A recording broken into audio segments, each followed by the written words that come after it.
Peace to all. This is Aria Shalara, and you are tuned in to Shadow in the Valley. The following is a pre-recorded audio from March 2016 with Michael A. Wood Jr. He and I will be discussing gun control, legalization of cannabis, and white allies. That's a new term there, I think. But it's really interesting. I enjoyed this conversation. We plan on having more discussions in the future. And sit back, listen up, and enjoy. Take in what you can. Process what you don't understand. If you need to ask any questions, please do not hesitate to email me at ariashalara@outlook.com. That is ARIASHALARA@outlook.com. I see you doing a lot of talks. Yeah, it seems to have been like a spell of them, and a lot of that's because of JC Falk and Devin Allen. Devin Allen's a photographer, and JC's an organizer. And it's like they're both pushing really hard to get a lot of things done.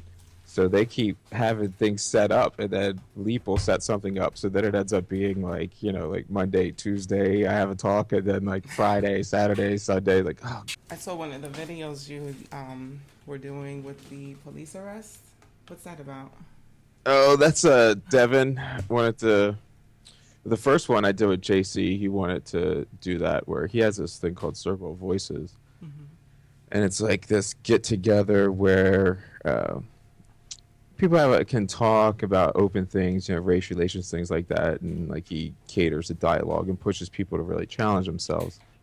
And one of the things we've been kind of discussing is that people don't know what a stop and frisk really is. They don't understand like the dehumanizing aspect of it. Right.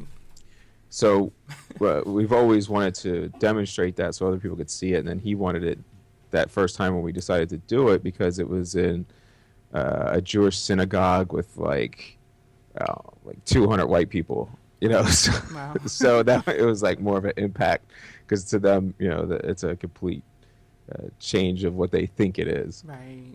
And then Devin was there for that, so he wanted to do it at his event in Philadelphia. So then we did it again in Philadelphia, but it was pretty weird because we didn't really want to have that exchange again. Right. Me and JC didn't. Right. And still, like, other people need to see it and still need to do it, and it was pretty awkward. Yeah, it looked uncomfortable. Mm-hmm. And it's very like I don't think that people who have never been stopped and frisked will ever understand how that feels. Yeah, so I mean, what we're trying to do is give them the opportunity to feel it to a certain extent, and like people won't even volunteer. Right. Like JC is just like the only one willing to do it, and it's just because he knows me and can like trust me. But other people, like, even though we're just acting, right. Like they won't, right. they won't do it. That's a crazy position to be in. Well, we had a business guy lined up that was supposed to do it. That was like a dude in Baltimore. I was like a big real estate guy, and he had been talked into willingness to do it. And then like when it came time and we were setting it up, like he backed out. It was just like, God, like this is pretend. You guys know that, like it. So you won't even do it for pretend, but you're okay being complicit, mm-hmm. letting it go on daily, as long as it doesn't affect you. Right. Awesome. Last time we spoke, it's been some changes with me as well. My podcast is going to be just Shadow in the Valley now. It's not going to be featured on HUD Info News anymore. Due to some misunderstandings that occurred from our last conversation. He's not for drug legalization, so the conversation wasn't even about drug legalization. The point of the conversation is to get people talking to each other about what's going on with police brutality and how the people and the police can come together and resolve those issues that are causing these things to happen, whether it be the anger, racism, fear, whatever it is. We have to get to the root of that problem and basically get into the system and fix these things that are causing these issues. Yeah, that's you're kind of hitting on an interesting aspect that this what we're looking for is the solution to these problems. And a lot of America thinks the idea of, for instance, my ultra liberal ideas are uh, they're wishful thinking or they're bitter pills to swallow. Like they don't want to have to make those sacrifices. But sometimes those sacrifices are just in an ideology. And a lot of us from all sides of this don't want to make certain concessions, even if that's the empirical truth. So, we may not like the idea morally or just philosophically, the idea of drug legalization and regulation, but the empirical evidence states that that's the solution to the problem at hand. And that's a bitter pill to swallow for that. And just like other avenues, there are bitter pills to swallow. We're all going to have bitter pills to swallow for the resolution. Yeah. This is one of my pills I'm swallowing. Just coming and speaking to an officer, this is a big step for me. I really wish it was an officer that was in my town that was, available for conversation like this so that, I could address the problems that are here. And I think another one of the issues was why my case never went through.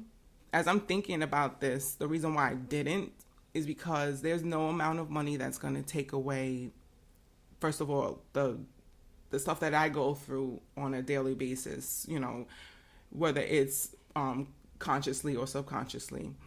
And it's like people are going to continue getting hurt. And I'll be, I'll have millions of dollars or thousands of dollars or whatever, but it's nothing changed. I want to change. That's my point. I don't want your money. Your money's not going to pacify this. It's going to, it's just going to keep everything going. If people are still getting hurt by police officers, how do we change that? That's what I'm trying to get to. Yeah, JC says this thing that really, I think, brings that idea to light. And what he talks about is that Rodney King was paid like $1 million for each blow that he took, right? For each blow. Now you have 12-year-olds being killed on video camera, and and it's like $6 million. So it's like death now has become less than even the blows. So now where's that money? Like what did that money do? What solution did that give? Like punishing the taxpayers didn't get anywhere. Doing the lawsuit doesn't change anything in the police departments and change the policies. So what is it that's actually going to do sustaining change? Because what we're doing, we know, again, empirically, that it just isn't getting us progress. Right. That was one of the questions I wanted to ask you. Are police financially responsible for paying back any of that money? Like paying any of the money that when someone does a lawsuit for police brutality?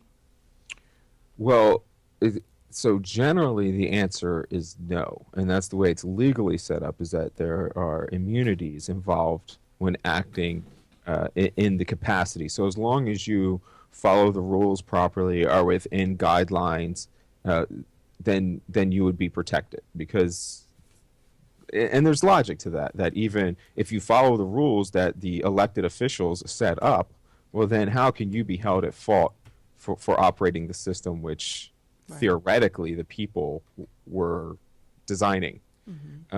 In Cleveland recently, they've been trying to circumvent that system, but they've been trying to circumvent that system to screw the victim.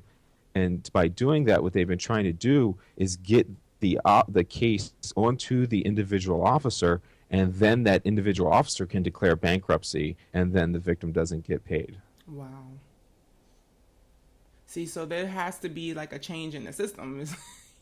Right. So that's why, part of the reasons why this individual liability for the cops thing, like I get, it's one of those things where I get the argument and I get the pathway that takes us there, Right. but I can't see it as a viable solution because you can, again, you just declare bankruptcy, or and then you're going to make it something that you can't declare bankruptcy for, and like we already have problems with student loans being that Right. way. So I don't know how that ends up being a manageable reality. You said that they were trying to make it so that you can't declare bankruptcy on it, right? Well, that would be your only alternative. Otherwise, the cop could just say, all right, so you make a, so whether it's an insurance thing, and I don't think the insurance thing makes much sense either, but if it's a regular cop and you're saying, you know, you're going to sue them for their action, well, as soon as they get guilty, fine. I mean, cops don't have money, you know, they Right. don't have assets. They're probably negative assets. Like you actually don't want their financial situation. So, so what would you do? You wouldn't get anything. They just declare bankruptcy and move on. So it's certainly not a solution. Yeah. Okay. One of the other things we talked about too was me and my Second Amendment. I I'm still pro Second Amendment, and one of the things you responded was everyone forgets about the well-armed militia. Right? Which it certainly says. Yeah. Well Can you? regulated militia. Yeah. What? Okay. I went and I read the Second Amendment, and did a little background research about it, and it was that the militia could be formed to um, protect the freedom of the state. Yeah, yeah. So think of it's almost like a less government regulated National Guard Okay. is the idea. It's almost like a white people gang. Oh, so that's Think like about it conceptually. That's what you're talking about. It's a okay, white people gang where a local jurisdiction forms up together, has rules and regulations and a rank structure of some sort. That would be a well regulated militia. I would be fine with that. Like if you had an organization with a rank structure, rules and policies, things like that would be a well regulated militia, sure. okay, But what does that mean also? I always want to remind everybody yeah, what that Second Amendment right is for. please, So like we've had that twisted to think that it's for protection in your house, but it's not, and it's not for protection against other people. The Second Amendment is specifically against government tyranny. So when you're talking about the right to possess that weapon, it's the right to possess that weapon to kill a cop if you need to.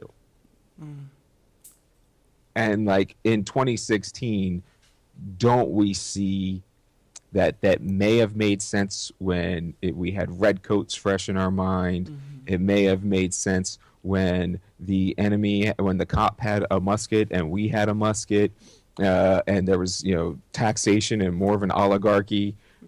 So those things made sense now. But when you're like, you don't, what are you going to do with your little handgun against the SWAT team? I Right, mean, come on. right.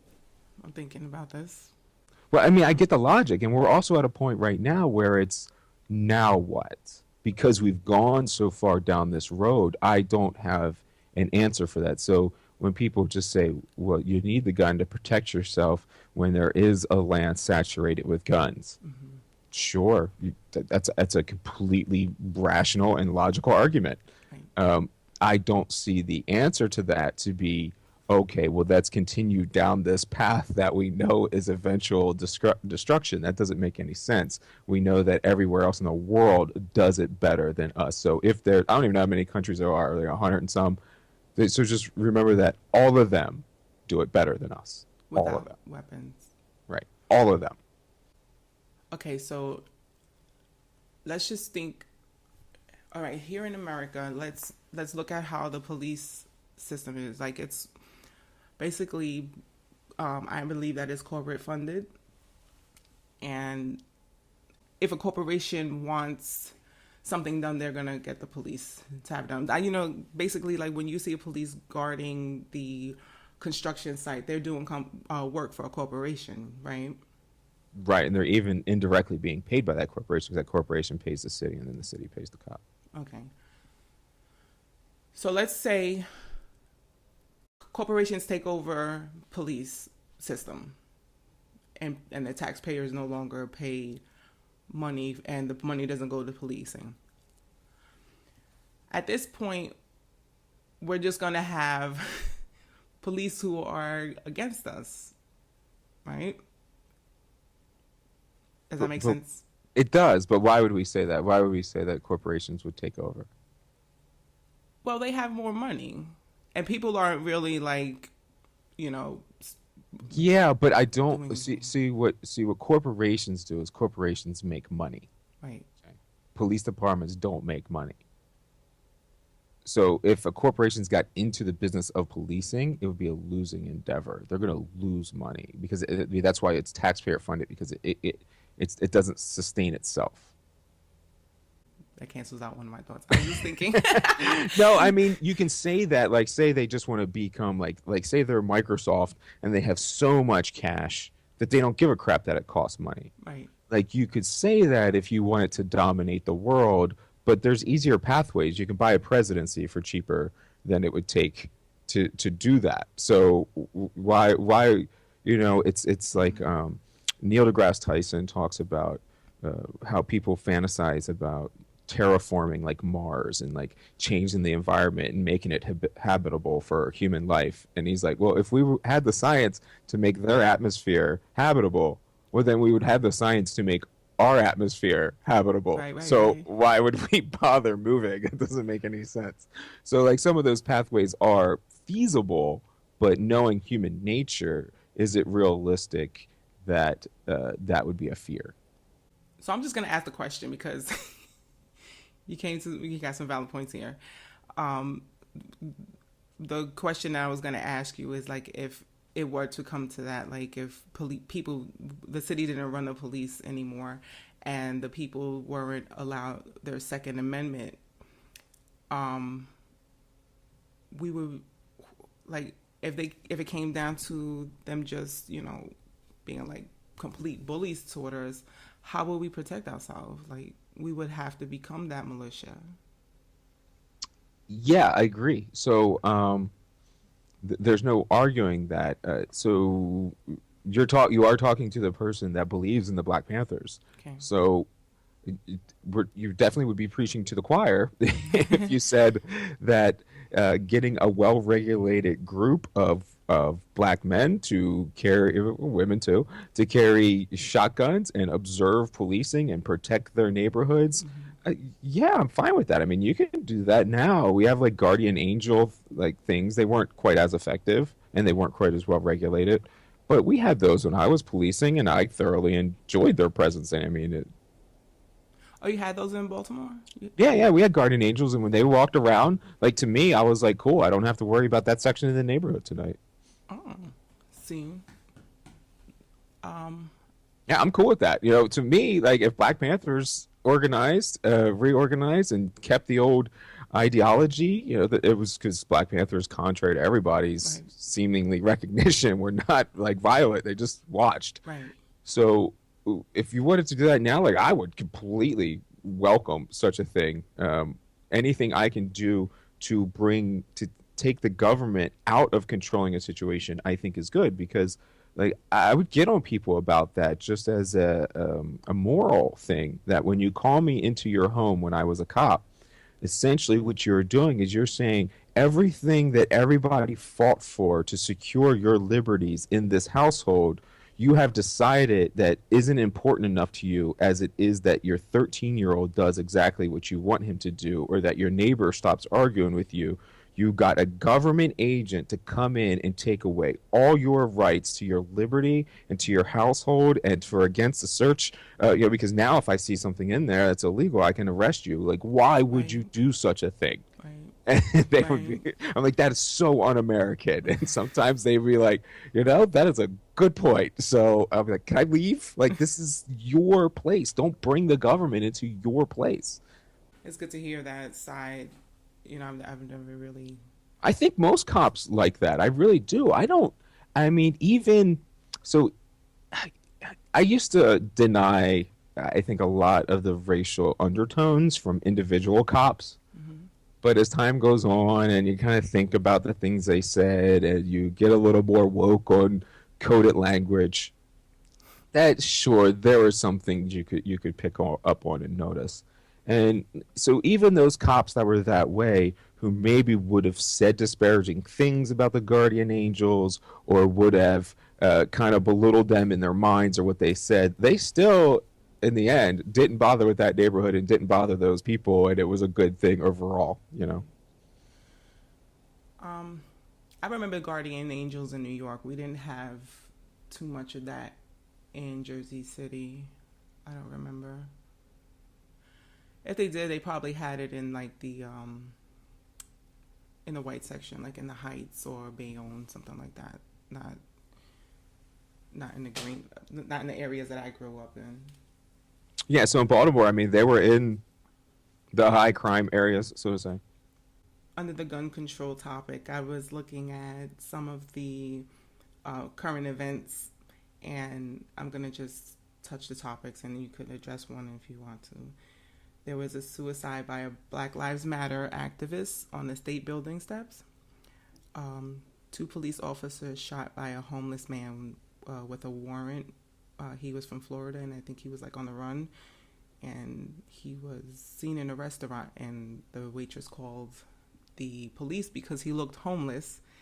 And when the officer arrived, he shot one of them in the parking lot and went off to like a housing community. And another officer was shot there by the same man, and then he was killed. And then there's a documentary, A Murder in the Park. And this is about the Anthony Porter case in Chicago. Have you heard of that? No, not that particular one, but that second one, that happened right where I grew up, just so you know. Oh, yeah. The two Harford County sheriffs. The Murder in the Park is Anthony Porter. He had a death sentence. And during his, I think he did like 10 years. And then they came out with a confession from a woman of another man named Alstery Simon, and she accused him of the murder of this couple in the park. Come to find out that the original man did do the crime, and the woman on her deathbed confessed that she only said that Alstery was guilty because she wanted to get back at him because he left her. And I'm looking at this like as an abuse of a system.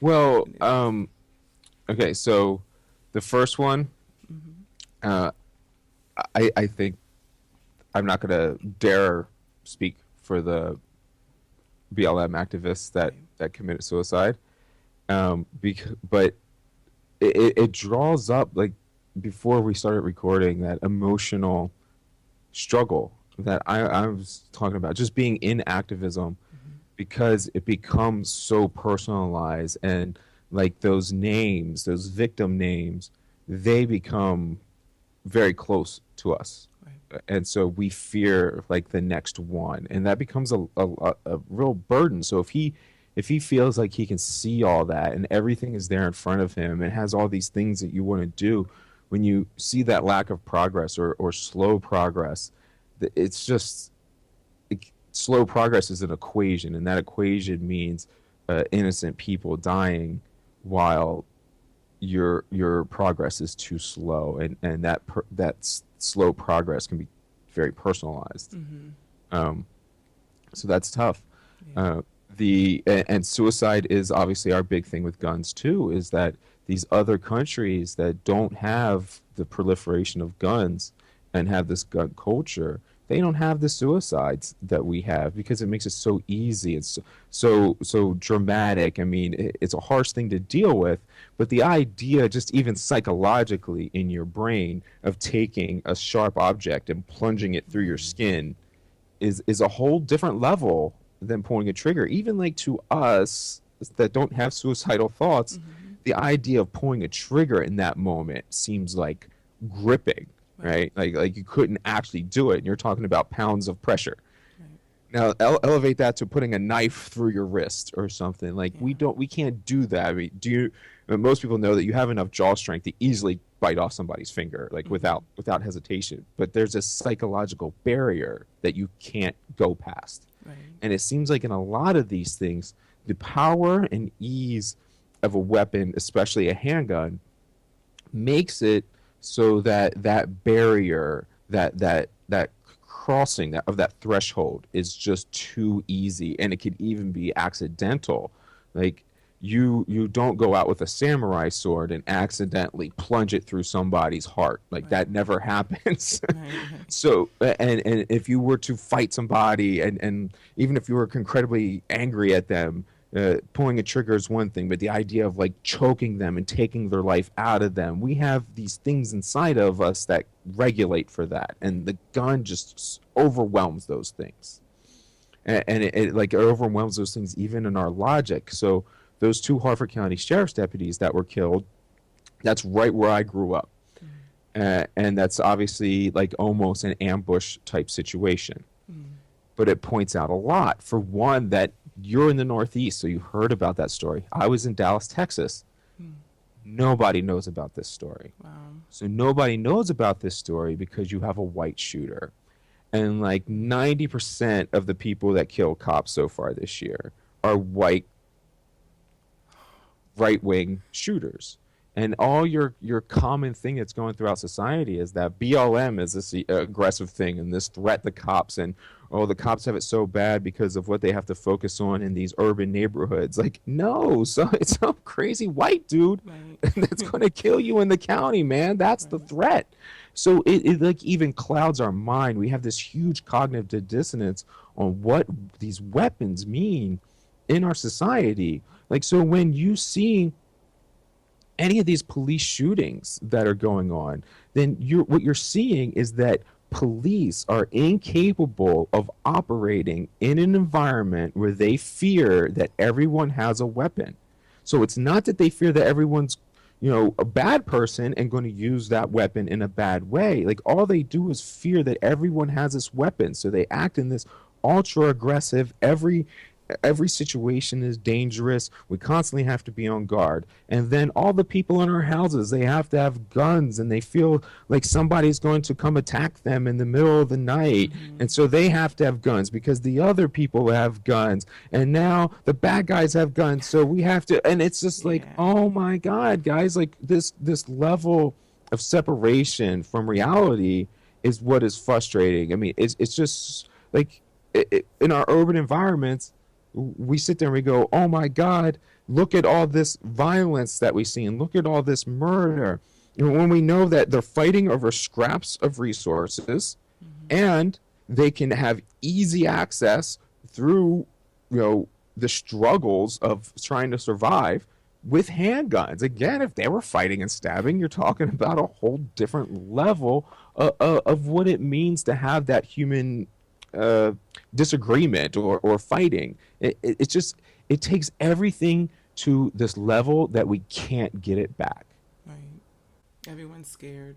right? And falsely scared, Yeah. because we're even despite this, like the rest of the world's safer for the most part, but despite all of our problems, we've still done enough socially that this is still the safest time in human existence and still the safest time in human existence to be a police officer.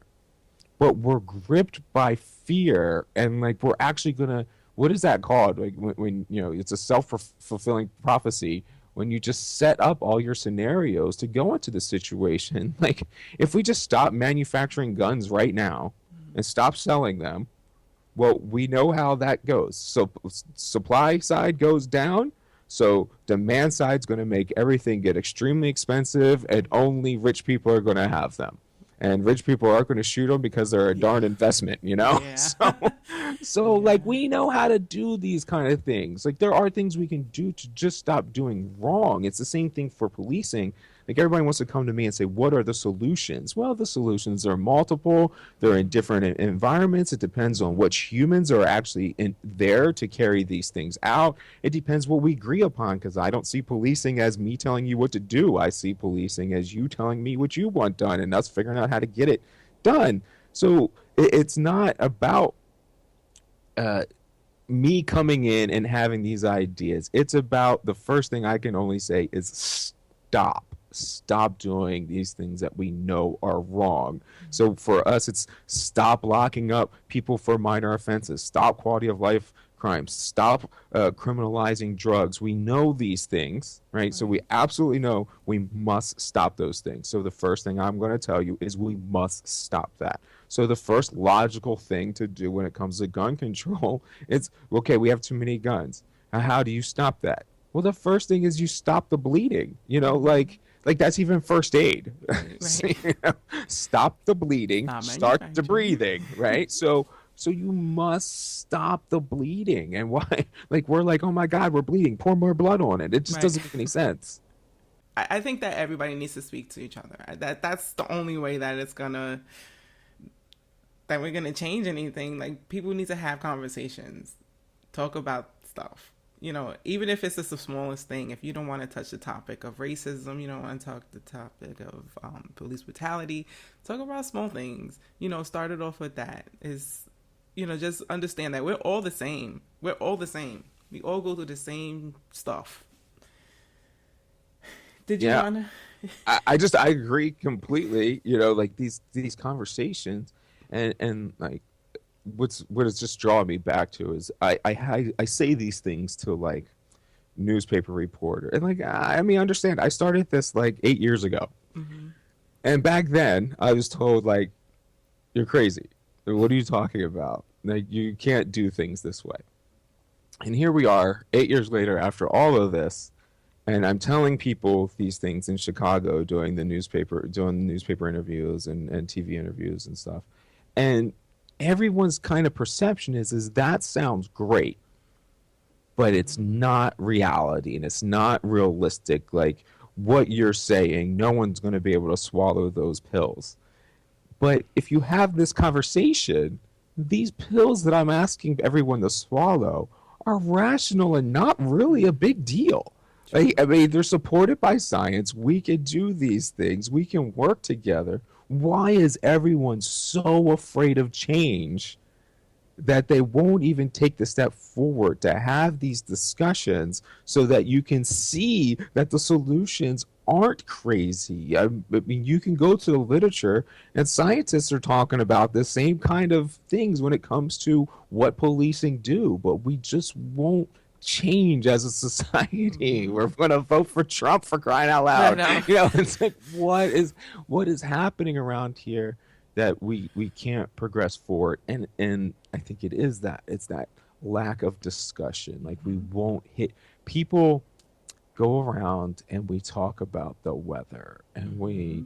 we say, oh, look at these donuts or like whatever Right. when we're in the store, and it's like, oh my God, what are these conversations? These Everyone just is so afraid of like challenging Right. ideas or maybe upsetting their grandma Mm-hmm. at Thanksgiving dinner that we don't actually talk about anything.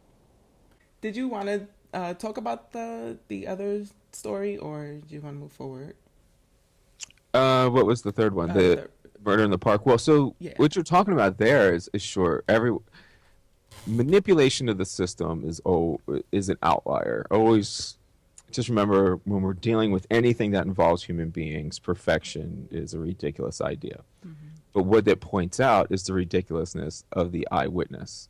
Um, One thing that we've learned throughout time, scientifically and in the criminal justice system, is that eyewitnesses are crap. And I know the eyewitness and the victim of a crime may feel like they know this, and they may be confident and think that it's insulting to hear it. But if you witness a crime, which you say, Oh. I got to take that with a grain of salt. So even when a witness lies and manipulates the system, uh, some like outliers are going to try to manipulate the system. So we have to have procedures that don't even allow that to take place. Right.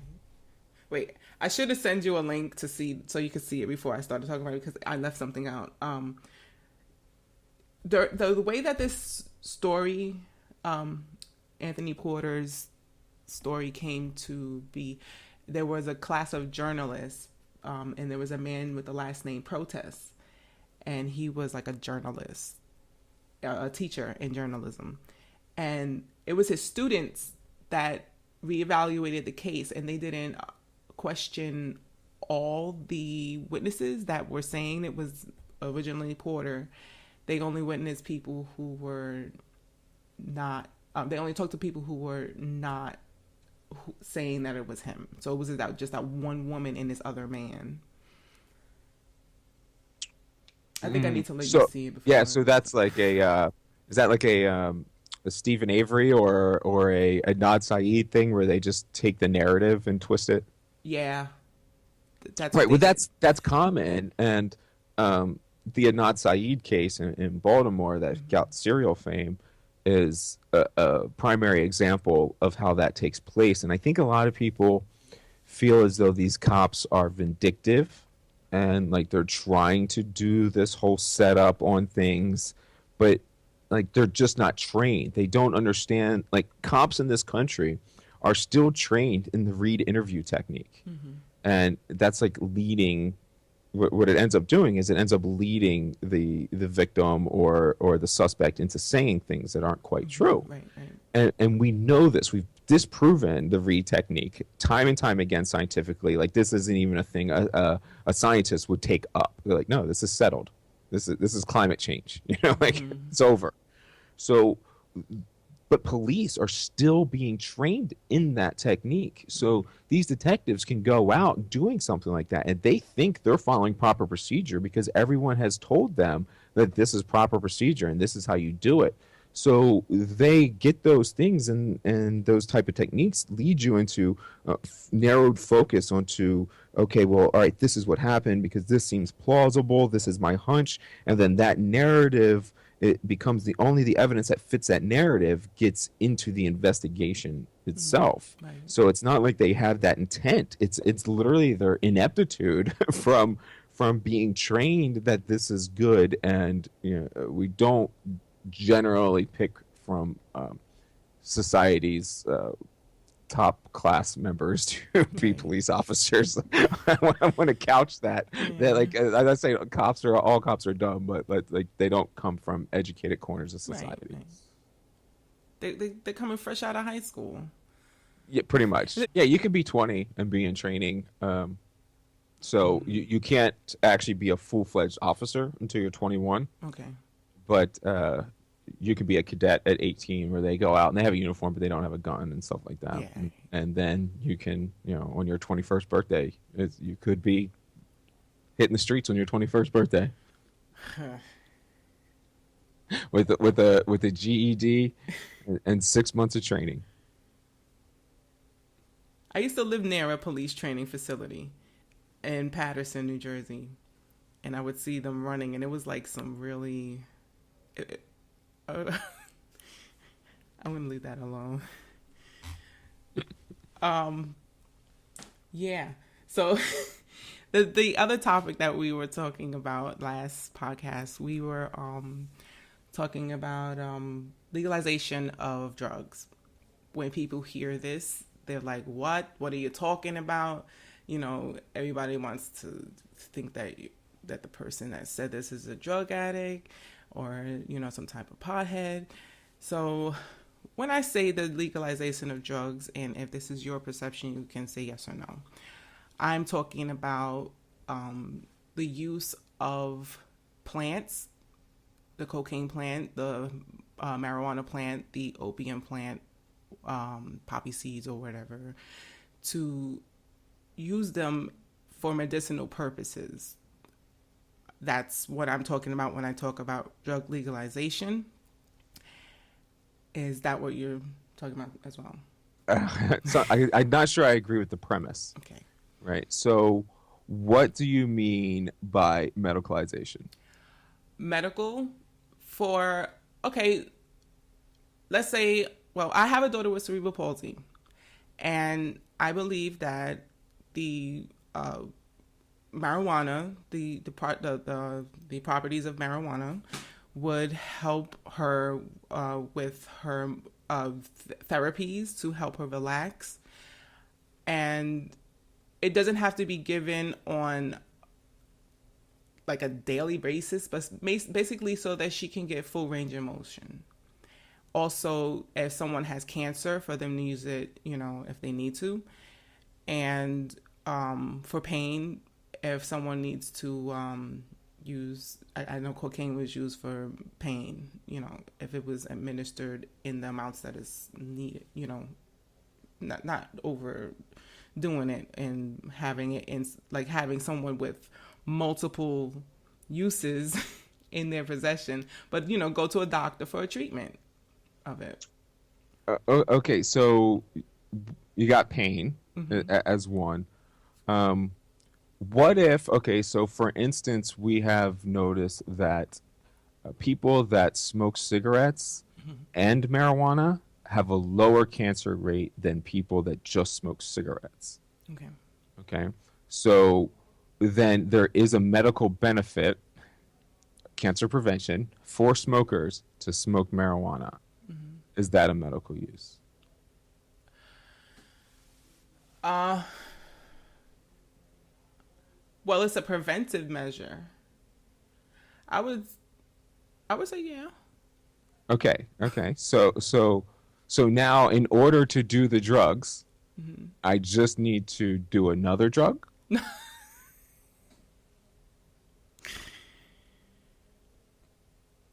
Okay. When I say drugs, I think drugs like pills and stuff like I that. know, I I think that know, would be but good. see, so you have to be really clear on what a drug is. Right. So a drug is just something that changes your body's chemistry. And Mm-hmm. technically, food is a drug, Right. right? Right. So you have to then determine what are the costs of benefit to society and what are the benefits to society, right? So you'd have to treat it like anything else. It's a pro-con equation. Okay. So a drug, nicotine, right? Mm-hmm. Nicotine you can go out and buy right now in jugs. It can be sent to your house, and a drop of it can kill you, right? Right. So that's nicotine. Mm-hmm. I can send 750 pounds of marijuana to your house.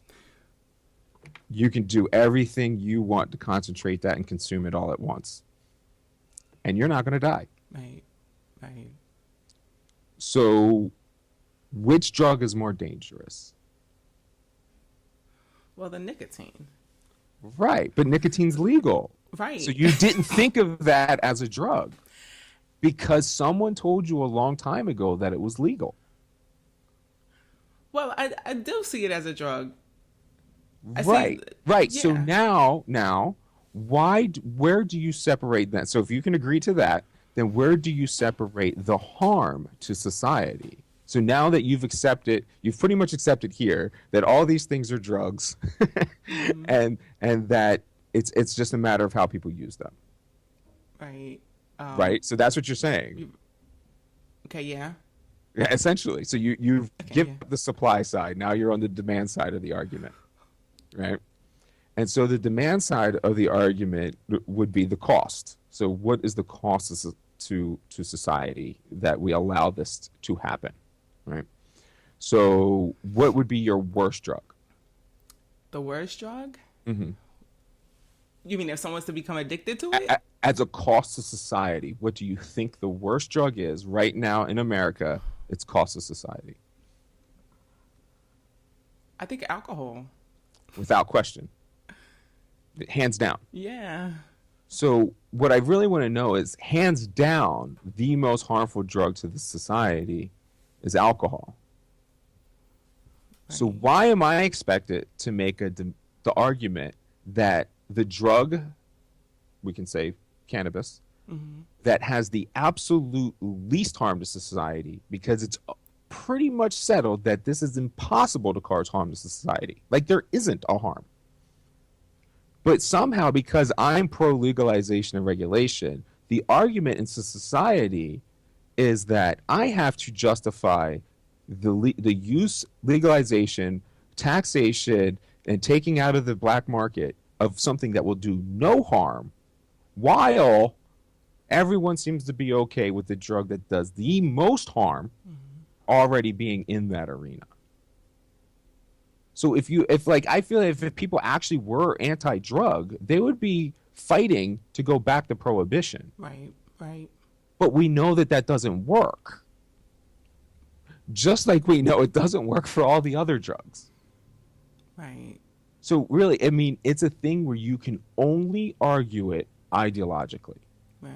And if you can only argue it ideologically, I don't understand why we're having an actual discussion on it. Because the science leads you to that being by far the least harm to society, and we all already know this. That's why none of us are saying, hey, put the most dangerous drug that we have back into the illegal realm. Right. Does that make sense? No, I agree with that. You know what? I actually agree with that, because when you look at the effects of alcohol in the neighborhood, like we have maybe, let me see, how many liquor stores in this area? 1, 2, 3. I think about 4 in this area. It's about a mile. This is just my area. I'm in the business area. And when you go into the residential area, the Greenville section, and you see a liquor store on every block, you walk down. And you look at the people outside these liquor stores, and it's just like, it's very heartbreaking. I actually want liquor stores removed from the neighborhoods. I don't think that liquor stores should be easily accessed. I really don't. Okay, but when you say that, understand we know what the world looks like when we don't do that. Okay, so while what you're saying is like this liquor store on this corner is bad, right? I agree with you. But not having that liquor store on that corner is empirically worse. How's that? Because we know that's when you have the gangs. That's when you have prohibition. We know what a prohibition world looks like. Then you have right? the So illegal. you had the mobsters. You had, that was the most violent time in American history per capita. Do you know that? Right. Right. So we know that that liquor store not being there leads to the most violent time in modern American society. We know that. Okay. So why would we want to choose that over the liquor store being on the corner? To further that argument is that in Colorado, for instance, drunk driving has gone down dramatically.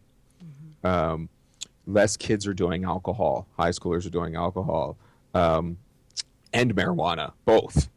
Conversely, ironically, I guess you could say.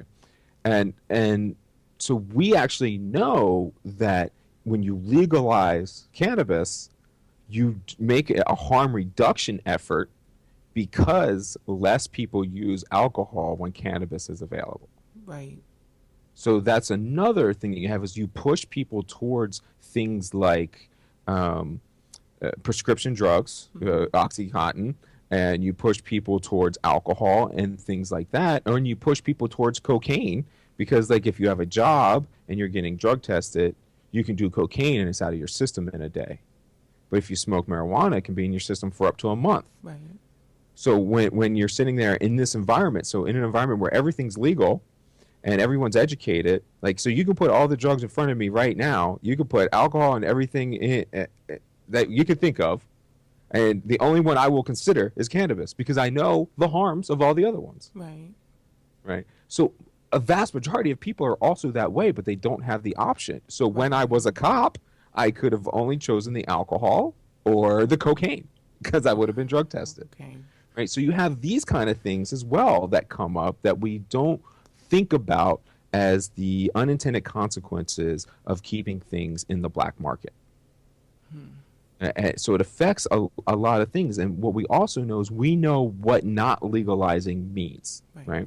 So when you see a young child or you see some family member's long lost cousin and you find about them overdosing in a dark corner of the city, found naked in the back of an abandoned building, like this is a daily occurrence. And that happens because it's in the black market, right? If you have safe shoot up sites, allow people to get safe products. That OD can come from a thousand different ways, but the biggest one is that they don't know the purity of what they're getting. Right. So if it's in a legal and regulated market, like I'm not talking about heroin can be purchased at at At the corner store. at the corner store. I'm talking about heroin you can get from a doctor, because that's Right. purely we have to evaluate them for their individual things. And if someone is a functioning addict and they do that through a doctor, so be it. I mean, we know rich people can be functioning addicts without a problem, Right. but plenty of us are functioning addicts with cigarettes and alcohol and caffeine. Right. Right. Right? Like how many people can't get up and go start their day without their cup of coffee? That's an addiction. True. So those overdosing, we can eliminate a dramatic portion of that, and a dramatic portion of medical costs associated with those kind of things. We can take away corporate profits, because we know that the drug companies are making a killing off of OxyContin these days, and then that leads to a heroin addiction. So, I mean, because you're on the opiate, it doesn't lead to it. It gives you the heroin addiction, and then they cut off the OxyContin, and then, what are you doing? You're chasing opiates. So, again, even if you kept that system, or legalization would allow a safe avenue to go after that where they're not ODing in a corner. We know that not legalization means proliferating the prison cycle. We know that before the drug war, the prison population was normal for the world, and it reflected the races accordingly to their just proportionate levels in society. Post drug war, we flip that on its head, and black males dominate the prison because we've used the illegality of drugs to proliferate like the worst in our society. It's like the enabler of the worst in our society. So there's never been a bigger harm or bigger threat to a black male in modern society than the drug war. Right. You have to go back to slavery before you start getting a threat Right. that's as serious as the drug war has been.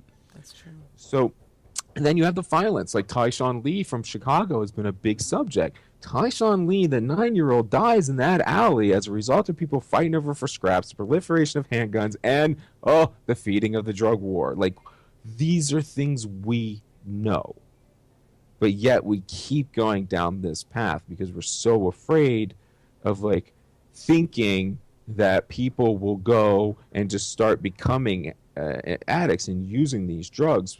But we actually know that that doesn't take place. If you could get heroin on Amazon right now, do you go buy it? Like, I mean, we know that people aren't just going to do that. We're not suddenly going to start. Like, if you legalize it and cocaine is pure, maybe I'm going to try it. Sure. I get that. Like, those things are going to happen.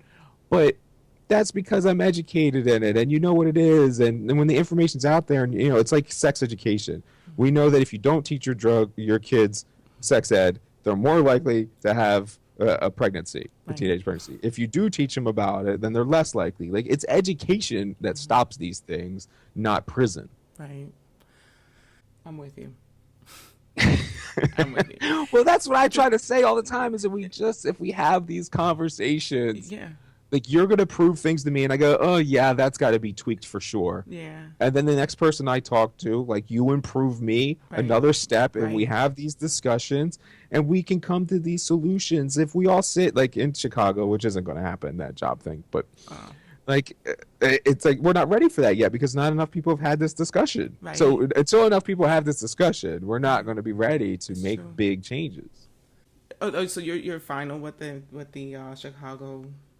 They were final with their decision or something? No, they haven't even given the names yet. But I mean, it's just me. I'm sure a lot of people I've talked to like to be a little more optimistic. Right. But I see Chicago as being on Baltimore's path, but like 2.5 years ago. So like they're following this same thing. And all these signs were in place in Baltimore that there was like a straw was about to break the camel's back. We knew this, like it was there. And these things were discussed, but the politicians and everybody were still too stubborn to change anything. Like they still thought it's like everybody that's, the Hillary and Bernie thing right now. Like, I mean, everybody thinks that like Hillary's this sure nominee, and it's like, no, you guys, like, you're totally discounting the actual ground, like what the youth and people under 40, like we're like, you're like, oh, he's a democratic socialist, and we're like, yeah, so are we. So like, Right. they think these things are insults, and they're simply not. So we have to get to this thing where the politicians finally, and the mainstream media, so that's what gets out to the rest of society, understands that there is a change, there is a flow, and you're either going to go along with it, or it's eventually you're going to make it worse and it's going to run you over. Right. But they don't seem to be understanding it. And so in Chicago, they're in this thing where they have like that straw's about to break the camel's back, and everybody knows it and everybody talks about it, but nothing's happened yet. So they're still going to think that their old answers are fine. And so what Baltimore did was they got Anthony Batts. And I had a lot of hopes in Batts myself because he was educated. I thought he would take that scientific approach, and would listen, because we know scientifically, if you listen to the people, you listen to the lowest shareholder, that's where you're going to get like your best information. Right. In actual management training, like the best manager consultants will know that if you want to know how to improve an assembly line, you don't ask a manager. Right. You go ask that Person dude on that's the making assembly line. $8 an hour on the assembly line, because he's got all the answers. Right. Right? So we actually know that listening to the people will work. So I thought he would do that. He clearly, and obviously on a huge stage, did not. So that's when the straw finally broke the camel's back. The city burned, and we got into this idea that, okay, well, we're going to listen now, but we can't have any more outsiders, because that's the problem, is that Bass was an outsider. Okay. It was a problem that he was an outsider. But they just bring up the next man up, who also coincidentally was an outsider just before then from Anne Arundel County. But they pick the next guy up, and he seems to be worse. And still, people aren't listening to the ground level activists, and they aren't listening to the concerns of the community in Baltimore. They're doing those things that look good on camera, and they're doing those ideas, and they're talking about changing laws, but they're not actually doing the things that are so easy to do right from the get-go. If you're in charge of an agency, you can literally just say, okay, we're not locking people up for drugs anymore. That's over. So we stop that bleeding. And none of these people do that.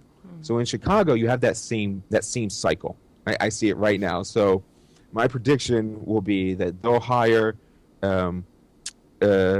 most likely a PhD,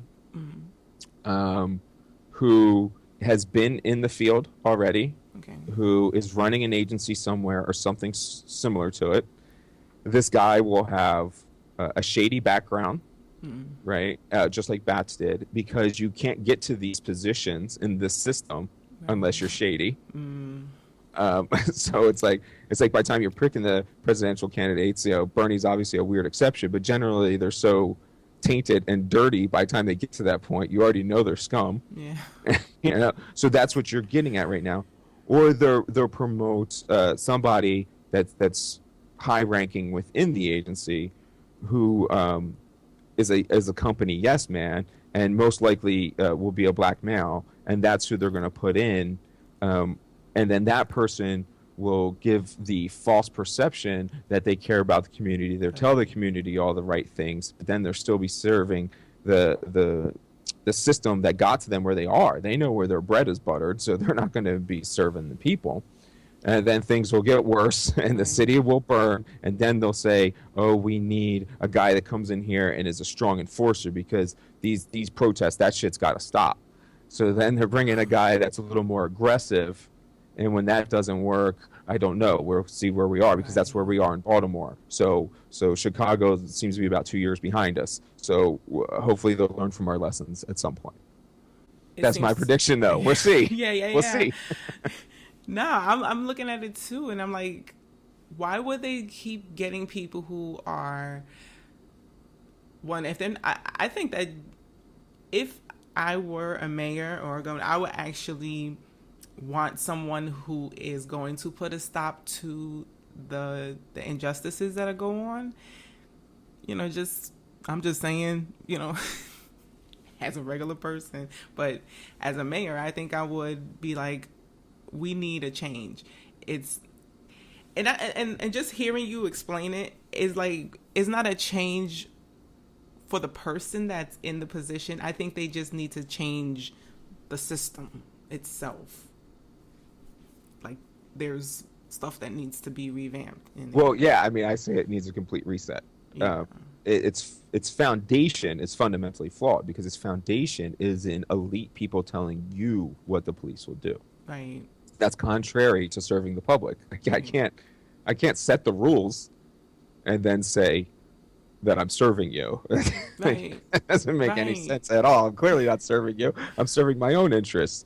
And that's where we are. And it even has an illogical structure. So if its structure is to fight the symptoms of crime, right? So what would then happen if crime were stopped?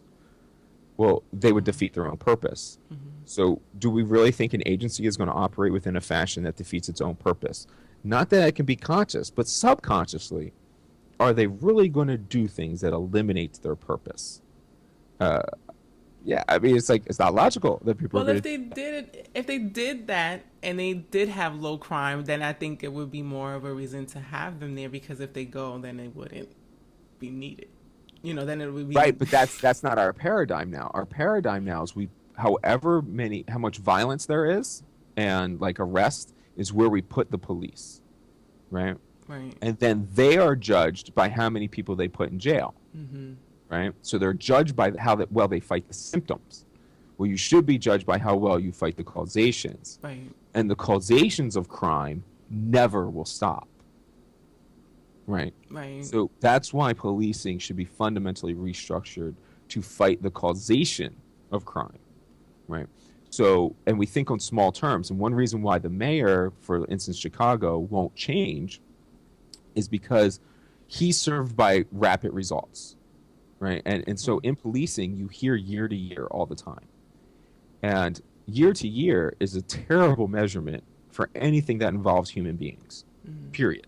Like you need to look at 5-year trends, 10-year trends Right. to think about this. And if you take like the lead poisoning argument, you're talking about a 20-year trend. So if they're not fighting crime causations is like looking at 20-year trends. But looking at crime symptoms are year-to-year trends. So if a mayor can come in and push his police department to be ultra aggressive, we know that that will lower crime numbers, and it does that by putting people in prison cells. But what then happens is those people come out of those prison cells, and while they were out, you bring less resources in the community. So with that person being out, they didn't contribute to the community, and then when they come back in, they're struggling to survive even more so now. So now they have to take from that community, and you have this cycle that you're actually policing is carrying out by fighting symptoms. So if we look at like a 20-year thing, the mayor won't be served by that because he'll be long gone. Right. But if the police are focused on literally, like, say, fighting a causation like lead poisoning, which is a huge correlation to violent crime. So we would be police should be going hard after the perpetrators of the lead poisoning. Because then you would have serious reduction in your violent crime, but that would be 20 years later. So we have to seriously restructure the whole thing. So when my system, the way that I would want to do it is with a board of citizens running the department and my obligation to carry it out. And so they're going to want to say, hey, I want to leave Chicago safer for my kids in 20 years. How do I do that? Well, one example that we can do that is to aggressively fight lead poisoning. So the mayor gets no benefit from that whatsoever. Okay. The people get a huge benefit from that. Right. But right now, the director of the police department is the mayor, who is served by year to year. So you have to defeat that entire system. So the people have to demand that system is fundamentally changed. That the mayors and people like that, and even electing is bad because then you're at 4-year trends. Right. So we have to have a system where the public takes over and guides these agencies, not a mayor, because they have fundamentally different motivators of what success looks like.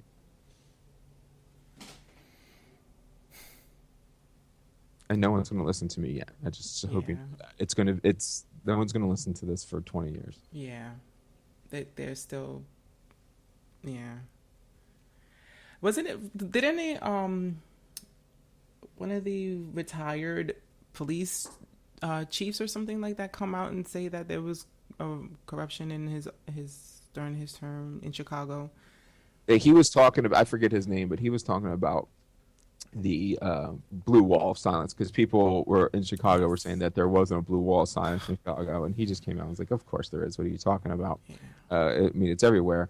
But one thing that was interesting, I noticed reading about him, is that he was Chicago's youngest superintendent, and he was 37. So like that just kind of made me like Yeah.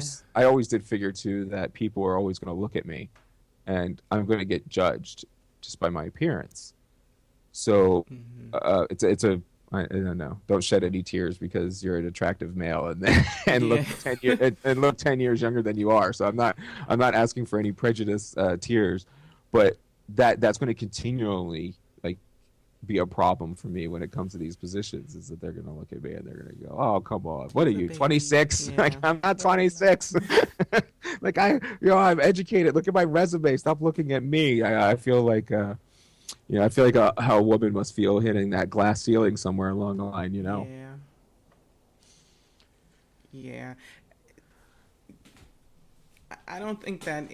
Well, I'm not gonna say that because I prejudge Don't bite people your who tongue. look Don't young. bite your tongue. No, I was gonna say, I was gonna say, I don't think that the age matters. Like I think the experience is what matters.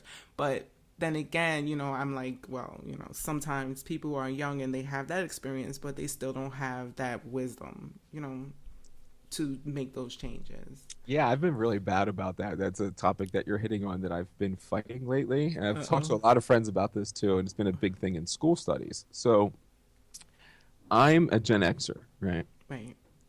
And the baby boomers are up top, and they think that they have all the knowledge, they understand all the future, and they make fun of the millennials for being on their cell phones all the time, not knowing how a map works, not respecting authority. Like they criticize the millennials for all this stuff. And then I'm sitting here in the middle with the experience of being in government work, with being a cop, with having an education. And I'm looking at the Gen Xers and I'm saying, I have no idea what you baby boomers are talking about. Right. Yes, they have cell phone Right. skills because in their future, those skills matter. Yes, they question authority because now that we have access to information, we know that we must question authority Right. and that they've lied to us constantly. Mm-hmm. So why would we listen to you guys? And then there's this big movement in scholarly stuff and in management circles where there's this concern that all the great knowledge that the baby boomers have won't get transferred down to the millennials because one, they don't listen, and two, we aren't keeping those older people around and like exposing them to those younger generations. Mm-hmm. So how do we get that knowledge transferred down? And I'm like, guys, what do they have in their hands? Mm-hmm. Digitize the knowledge, Right. put it in their hands. But they don't want to do that because once they do that, then they're not special anymore. Mm-hmm. And it's like, that's exactly it. You fundamentally misunderstand how the society now operates and what its future is, because its future is a sharing economy. Its future is going from workplace to workplace and building up your skill set. And they say, oh, well, this because the Gen Xers aren't loyal. No, it's because the baby boomers haven't been loyal to us. So we learned. Right. And it's Right. like the future is not this world that everybody who's in charge thinks it is.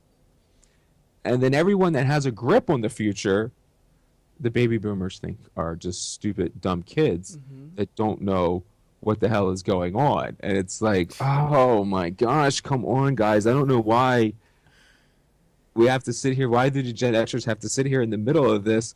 Because we're listening to all these people that are barely older than us Mm-hmm. also telling us about how they're like getting into the now. It's like the kids these days kind of thing. And they're like, get off my lawn. And I'm like, oh my God, dude, I heard you saying these things 10 years ago Right. about, yeah, it's, Right. it's like, come on, can't we see everything we do for what it is? And it's okay if you're 60 years old and you're like, God damn kids, get off my lawn. But understand that that's a fallacious thought process that everybody thought about you when you were a kid. Because the Mm-hmm. truth is that every generation so far has been better than the previous generation. Exactly.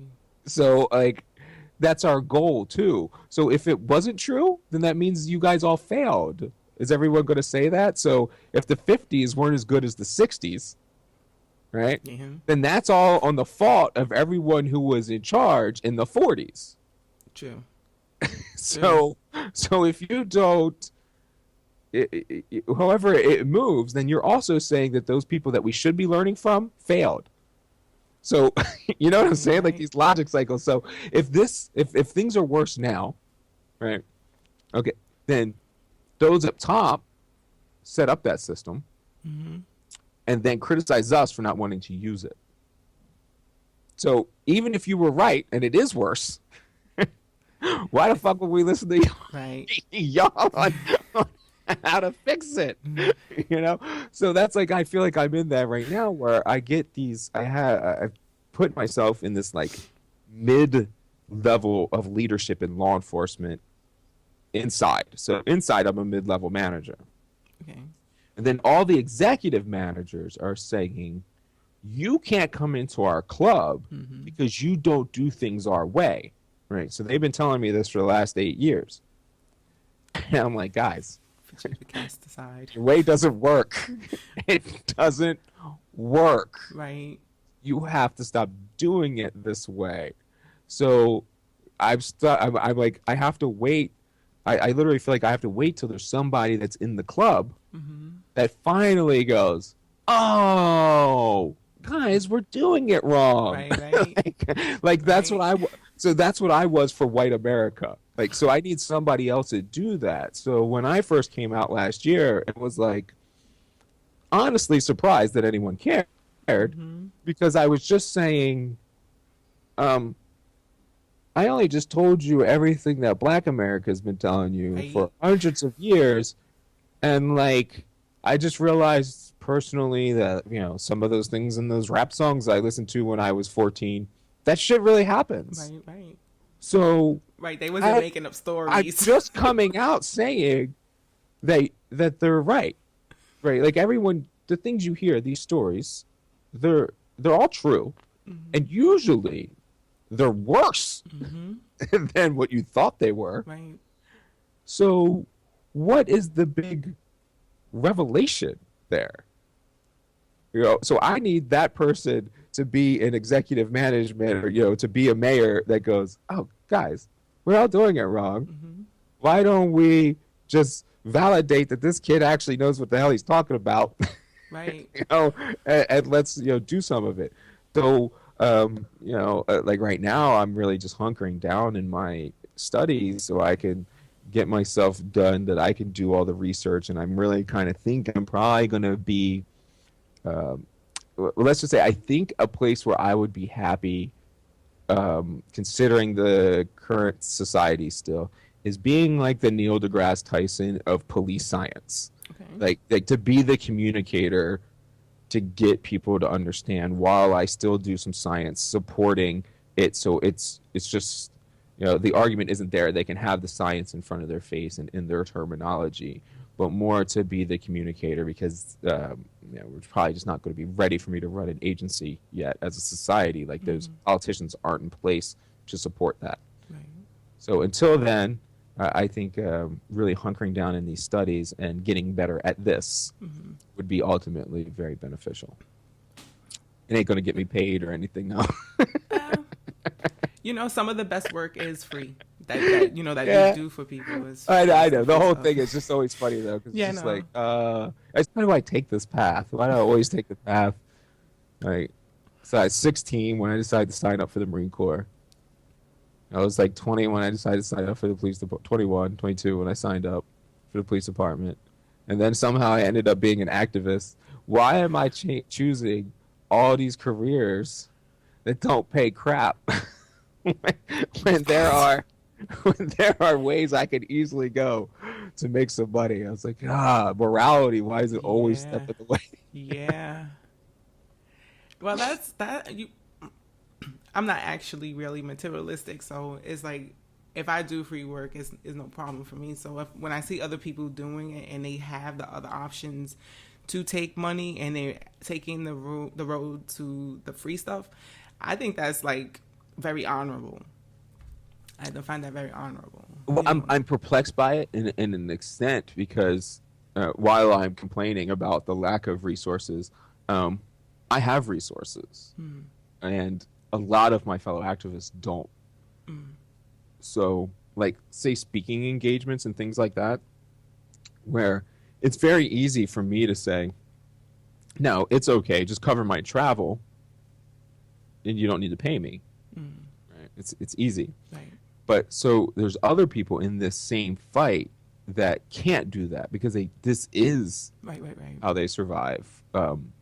Like in order to be an activist, you still have to have money, and Yeah, so it's true. one of the best ways for guys to do that is the speaking things. Um, and even if you get speaking things, like media helps, but media doesn't pay you. Right. So Yeah, those I'm not paying you. right, so those guys have to do things where they gotta survive Right. and still do the work, and they end up either having to choose to uh, be paid and do the speaking tour stuff kind of thing, or they have to have a job which limits their activism dramatically. But so my guilt comes in is that when I accept to do things for free, like I set them up for failure, and it's like I get perplexed by that. Like it's like, God, because then if they got to pay $1,000 to have Kwame there, or they got to pay $2,000 to have him there, they got to pay $1,000 to have Devin Allen there, but they don't have to pay crap for me. Well, Yeah. it's a lot easier to make that decision to go with me instead of them. And then I'm a white kid with a voice when they don't have the Yeah. stage, and it's like there's so many Yeah. tight ropes I have to walk on this side of it. But it's like that. Those are the kind of things that we try to work out, and are the tough things. Like I say, within the movement, that it's just like we need a discussion to get people to know about these things, to get people to help these guys, and it's Yeah. like, but this mainstream media still wants to paint them out to be the enemy, and like that's what I'm talking about. Like, I'm going to get on this roller coaster thing again, but it's just like every victory that we get always like seems to be a 5 steps back, the next day where you're like, like Yeah. why do these things happen? But we learn a lot, and a lot of things come in, and like things are going places. Like we don't realize how much the discussion is spread. Like this is now like the number 3 thing on Bernie Sanders' agenda when he speaks. Okay. Like so, if you look at it, he'll talk about money out of politics, and then he'll talk about another pet peeve, probably medical. What am I talking about? Single payer healthcare, and then he'll go on to civil rights. So we are making progresses, but they're just darn slow, Yeah. that they mess with us. And we're hearing things like I was listening to a podcast with Trevor Noah, and so he was talking a lot on the present agenda things. And you start picking on learning lesson, and like those are things that he wouldn't have had confidence probably talking about a year or two ago on such a big stage as NPR, Okay. and like talks about things that really teach you some lessons. And like one of these things that he said the last time I thought was a big deal is that American blacks being fond of Africa was like the topic, and like how people white America will think that's silly, right? Like, oh, you're American, you're not from Africa. But he was saying like because the motherland um, is like a symbol because it was taken away, and that was like the sense of home, Right. and all those things have been replaced, like societally, but never that belonging.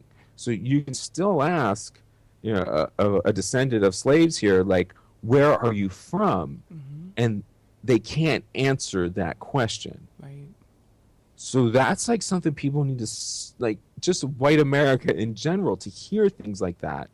It like really put that in perspective. Like, oh my, think about that. Like, you don't even know where home is, and then Yeah. we're doing things to make like this thing completely not home.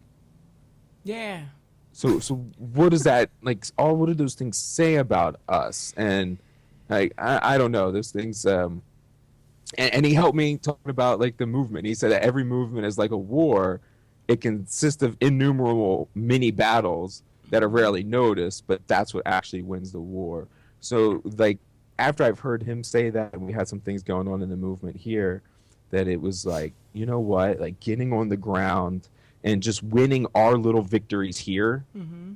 Like we might not notice that, and it probably won't be us that gets the payoff. Mm-hmm. But like that's our focus, is these little battles, and maybe like the grandiose thinking that we could change American perspective by controlling the narrative and having these discussions is just a little premature, and that we will win this war by all focusing on these little battles. And like that was kind of a hopefulness for us, like as we see things not change, yeah, that like, you know, we there are changes. Right. It's just we got to keep doing these little ones that Slow are and subtle. tangible. Yeah. I just wanted to bring this up. I was looking at an article on CNN, and hospitals are actually throwing out like tons of cancer treatments because they're expiring before they get to use them. And I'm like, well, if you legalized cannabis, you wouldn't have that problem. And what happens is when they have to throw this out, it brings up insurance rates for, you know, the patients and stuff like that. So I'm just looking at, you know, thinking about that. I just wanted to bring that up. Well, yeah, I mean, we have to understand it. What you're talking about in the cannabis, I think they're called what are they, cannabinoids, CBCs or something like that. CBD. CBD, yeah, that's right, that's right. So, like, we're not even sure that it's the CBD. Like, that's just our best evidence right now. Mm-hmm. We have to really get into studying it, because it being a Schedule 1 drug has made its studying super hard.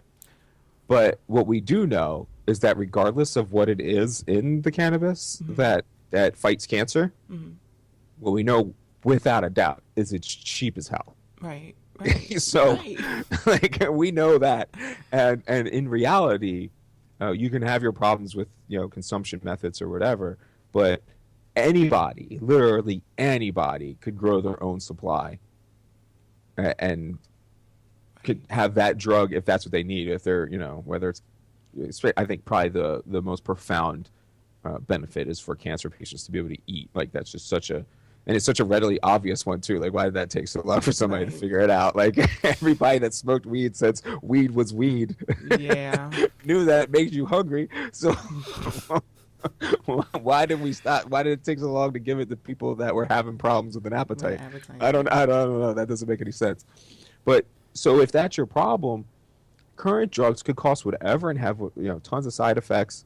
And we know without a doubt that grandma, and there are grandmas in this country, there's hundreds if not thousands of them right now, that have a little grow shop growing on in their house, completely legally, and can treat their glaucoma or their arthritis or their you know, cancer or whatever it is. And it's not going to cost anything, and you're going to bring the monies down. So there's so many avenues. It's almost like criminal justice system itself. Like, I feel like it's gotten so trapped in ideology that it's like a tree, and that tree has bad ideology. But if you follow the roots down, like, every root is poisoned by that ideology. And if you follow the branches, every branch is poisoned by that ideology. And all we have to do is just start thinking of things from a rational and scientific background, filtering it through justice. Like that's all you have to do. You have to say what is scientifically going to work, whether we like it or not. And then you say, okay, what are we willing to accept? You know, is this something that our society can agree to? And how do we go about this? And then you move progress and you keep redoing that cycle over and over again. You know, it's a lean operations of business. Like this is ideas that are well known and well established in management circles, but because policing is guided by this ideology instead of the science of management, we all these branches and all these roots are all messed up. Right. So now if literally that's all we have to do is just stop and reevaluate those things. And with those drugs, like you know, like every argument you go down always ends up in a positive result, because even the negatives aren't as bad as the negatives that we get from our responses. So it's like it's not necessarily the drug, it's how we respond to the drug. Right. And it's not always the crime, it's how we respond to the crime. And being in charge of an agency or being citizens that want to guide an agency or an activism, what we want to do is we want to shape how the department is guided. And it's a relatively easy concept, right? I mean, and I don't understand why we fight it, whether it's drugs or whether it's doing the management of the obvious circles of what are we willing to accept, because science, we just know it to be a final answer. Because if science, so for instance, say science says that a certain group of people is more likely to commit a crime, well, then we filter that through the justice, because as a group of people, we can sit here and say, look, just because Steve is technically more likely, we're not Minority Report. We're not going to go and try to watch Steve and hunt down Steve, waiting for Steve to make any little mistake, right? We're just not going to do that. So then we end up with a policy that is reasonable. So you would just start treating everybody the same. You know, it's like, that's the idea. That's procedural justice. And we know procedural justice leads to police legitimacy. So if the police treat everybody the same, and I think this is irrational, but this is science. If the police treat everybody the same, good, bad, or indifferent, then citizens view them as being more legitimate. Right. And then the more legitimacy they have, then the more authority they have, and the less problems they have. And the less problems they have, the more legitimacy they have. And then you have that circle instead of the circle that we have now that's self-defeating. True. And that's the whole idea, That's a really whether it's good drugs or anything else. We got an email. You were able to meet her, right? Oh, are we talking about Kate? Yeah. Yeah. She went to the Free Ed Nod Night for Justice thing. Okay. Cool person. She's a little hard on herself in this email. you know, she didn't offend me at all with this email. It was, she's very curious. Again, she acknowledges that she has some ignorance. I'm not going to say that she's completely ignorant, because she, reached out. And she sees there's a problem. She's enraged and appalled by the gross inequality and blatant racism has. So what is her role? Well, this is interesting because we actually, I talk about Baltimore activism and how it seems to be a little bit advanced, maybe because they're just ahead of the curve. Okay. And we actually have a class tonight that one of the more prominent white activists in Baltimore is doing a free class for white comrades or allies or whatever to be guided and how to do this. So I'm certainly interested. Her Twitter handle is @expandyourfocus. Her name's Megan Kenny. Oh yes, I follow her. And so she's doing that today. But I've heard a couple of things on this. Is that one of the best things to do is to support, provide platform, step aside. And I think that's a good approach. So the people, white America that wants to actively assist in the movement, like um, sometimes behind the scenes is the most beneficial way. And the way to do that is to help set up things or fund people, like I was saying, like Kwame, who have to do this on their own and fund the movement in some way, or provide platforms. Right. So wherever that discussion can take place, because like you were saying from the very beginning, a lot of this is about discussion. Right. So give them platforms to have their voices heard, and then step aside. Don't worry if you're worried about your reward. I think you're coming from the wrong place. Anyway, another thing that we do in protests, like people wonder what should white allies do at a protest, and I think one of the best things to do. We have this guy. I don't remember his name off the top of my head, but he carries a Black Lives Matter sign, big, huge one. And he's all over the place all the time, and he just stands on the side, and he stands there holding the sign, and that's it. And That's like cool. when people ask, he's like, "I'm just here for support," and leaves it at that. So I've Yeah. seen that done a lot, and that's extremely acceptable to just be there for support. The paradox is that the problem with this movement is that these voices aren't being heard. So if you come in and you're the voice that's being heard, well, you're defeating the purpose of the movement. So if you're supporting the movement, then that means getting these voices heard. And you don't even always have to agree with them. Some people are off. We have plenty of people in the movement, and we have arguments behind the scenes where we talk about terminology and how we say things and where people are coming from. And not everybody has the same lane. So be okay with supporting in whatever lane you can. Right. Sometimes that could be helping people with a resume, or it could be, providing cameras. Like that's a big thing for Devin is if people have cameras that they want to get rid of, they can send them to Devin, and he takes out and gives the cameras to the kids in Baltimore and helps teach them how to use it and kind of give them like an artistic inspiration to move forward. So there's tons of different things that can be done to just support. Like you don't even have to be woke. You don't even have to fully understand. Right. You just have to care that those voices are being oppressed. Right. Be aware on a human level. Well, I had typed out this whole big long answer. But, I get that, and it's complicated. So, like, I'm sure your really long answer is super good. It's just like sometimes we can just boil it down yeah. to just be a friend.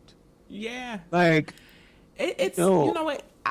I'm just gonna narrow it down. Look, if she meant by mildly privileged white chicks, like the average white person, right?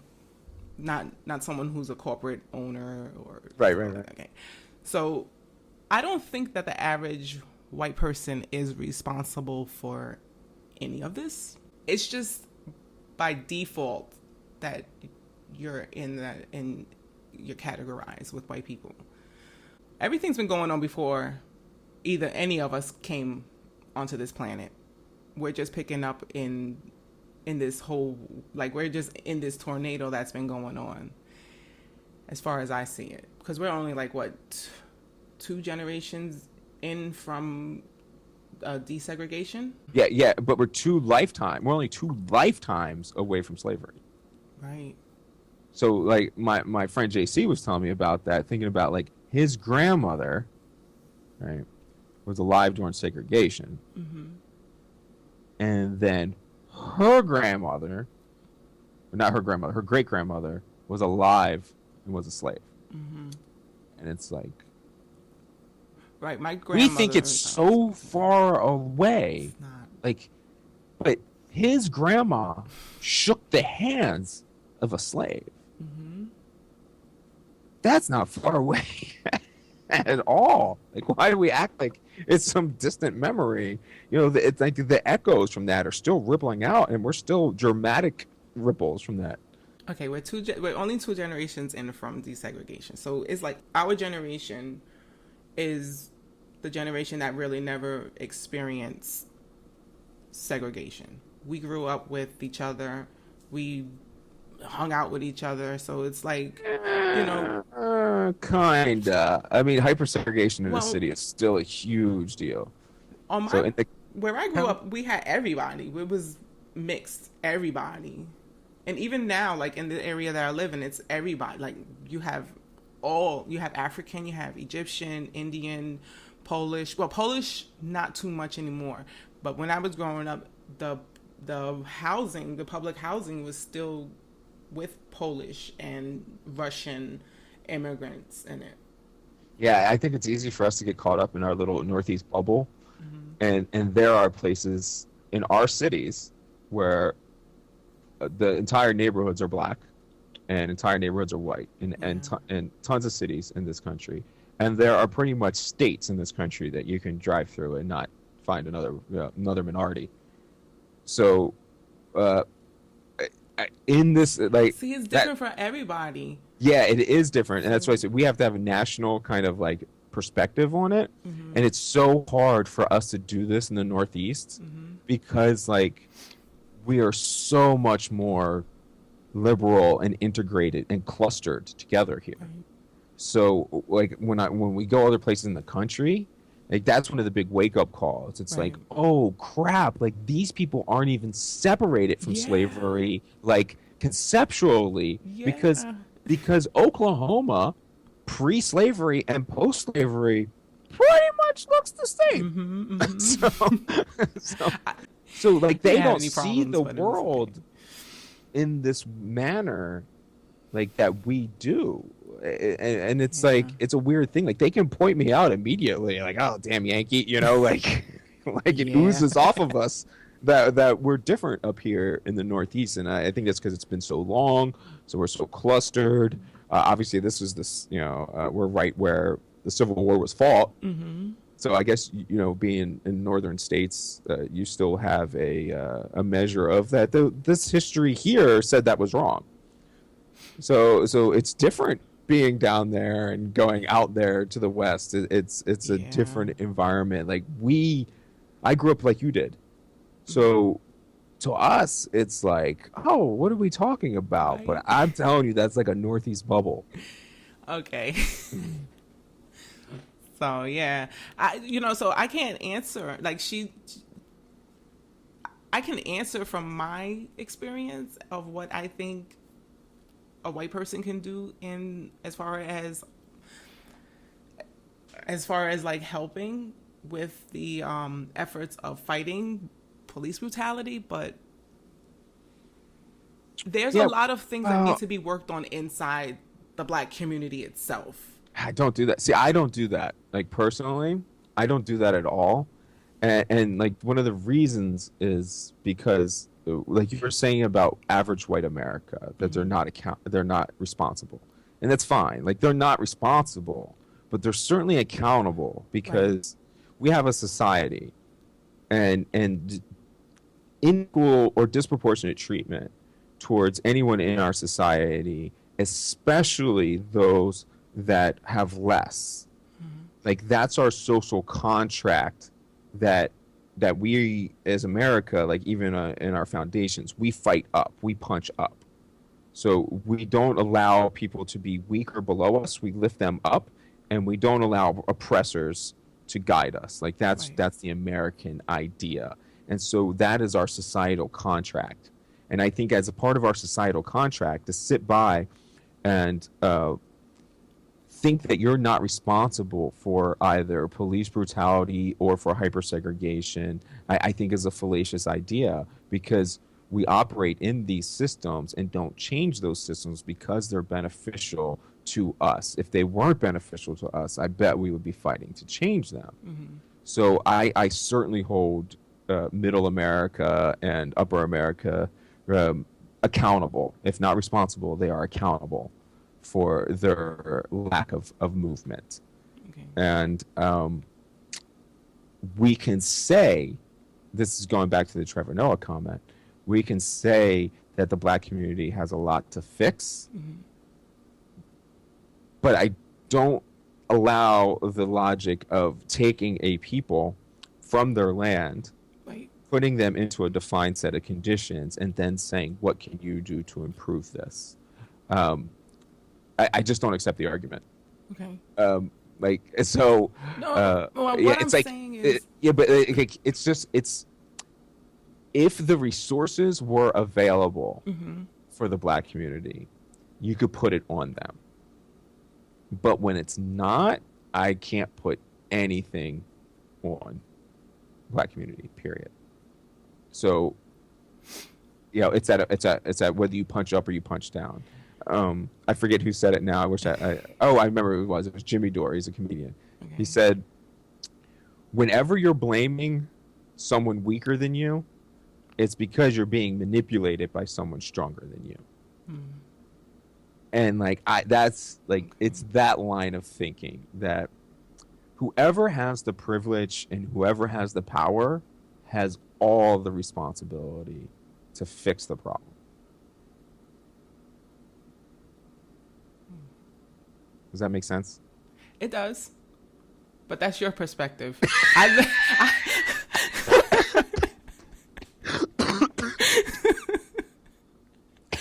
I live it. I'm living this. You know, I see it in a different way. Like I see that we have a lot of things that we need to work out within ourselves. We have a lot of things that keep us from unifying ourselves in the black community. We have, the religion thing, then we have the light skin, dark skin thing. We have the boyfriend, girlfriend, dress better. We have our own stupid things that can't get worked out in order for us to work with other people. Yeah, I totally get. I totally get that. But the movement, Black Lives Matter movement, has again, I could be in a bubble, and it could be a Baltimore bubble, but it's really expanding to that you're discussing, and the idea there is if you can say Black Lives Matter, there is a bit of what you're saying is that black male lives matter, right? Like Right. that's the common conception. Right. But really, it's all Black Lives Matter, and that means gay Black Lives Matter. So the black community has to get over its homophobia. Right. It means it means that female Black Lives Matter. So misogyny and all that stuff. All those things are equal enemies to the movement, and so it's really trying to encompass all of those type of things. So there is an answer to that, but that's an black community argument. Right. So that's what you're something- saying is those inter-issues, and those inter-issues aren't anyone else's role outside of this. Right. But what it would be our role to do is provide resources to allow those things to be addressed inter-community. Because those things are problems in every community. Like heroin overdoses are a problem in tons of communities, but nobody gave a shit when they were a black community problem. Now that's a white community problem in the Northeast. You're seeing tons of measures to decriminalize heroin, find treatment facilities, and things like that. If we provided that same kind of care and resources to the black community, then maybe those things wouldn't be issues. So that's where my problem comes from. Like if you had the resources to address those things, then you can look inside yourself. Well, we have that here in Jersey City. We have a what is that? A morphine clinic?